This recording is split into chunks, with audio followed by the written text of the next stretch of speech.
এই দৃশ্যটা ভালো করে দেখো ভাই। তুমি ঠিকই দেখতেছো, একটা গরুর বাচ্চা ঘোড়াদের মতো দৌড়াচ্ছে, লাফাচ্ছে, ঘোড়াদের মতো চলাফেরা করছে। তাহলে প্রশ্ন আসে, গরুর বাচ্চাটি কি ঘোড়ার পরিণত হয়ে গেছে? না ভাই, ও এখনো গরুর বাচ্চাই, কিন্তু ও বদলে গেছে, কারণ ও বড় হয়েছে ঘোড়াদের সঙ্গে। ও যা দেখেছে তাই শিখেছে, এটাই বাস্তবতা। তুমি যাদের সাথে থাকবে, তুমি আস্তে আস্তে ঠিক তাদের মতোই হয়ে যাবে। তোমার লাইফ ঠিক এমনই। যদি তুমি ব্যর্থ, অলস, হতাশ, স্বপ্নহীন লোকদের সাথে থাকো, তাহলে ভাই তুমি চাইলেও সামনে যেতে পারবে না। তারা তোমার ভিতরে আলো নিভিয়ে ফেলবে।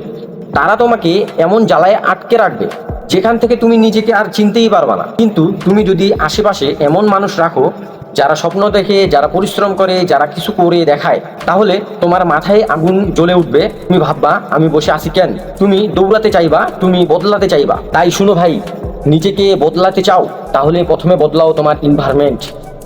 তোমার বন্ধু বদলাও, তোমার সময় কাটানোর জায়গা বদলাও, তোমার চিন্তা জগৎ বদলাও। নিজেকে সোনার মতো গড়তে চাইলে তোমাকে আগুনে পুড়তে হবে। আর সেই আগুন আসবে তখনই, যখন তুমি সঠিক পরিবেশে থাকবে, সঠিক মানুষের সাথে হাঁটবে। তোমার জীবনের রাস্তা অন্য কেউ বানাবে না, তোমার স্বপ্ন তুমি একাই বাস্তবায়ন করবে।